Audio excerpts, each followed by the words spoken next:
Şanlıurfa Balıklıgöl Devlet Hastanesi çocuk nüfusumuzun yoğun olduğu bir bölgede bulunmaktadır. Bundan dolayı hastanemize çocuk hastalarımız fazlasıyla gelmektedir.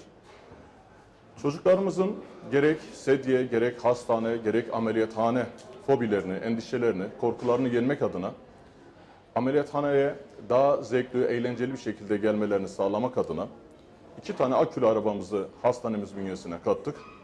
Çocuklarımızı da bu şekilde eğlenceli bir şekilde ameliyathaneye alma gayreti içerisine girdik. Biz hastane olarak bugünden itibaren gerek çocuk koridorlarımızı süslendirdik. Çocuk odalarımız, çocuk oyun parklarıyla çocuklarımıza hastanede gerçekten evdemiş gibi olmalarını sağlayacak şekilde bir ortam sağlamaya çalıştık. Bundan sonra da vatandaşlarımıza sağlığı en kaliteli şekilde, en verimli şekilde sunmak adına da gayretlerimiz devam edecektir. Teşekkür ederim.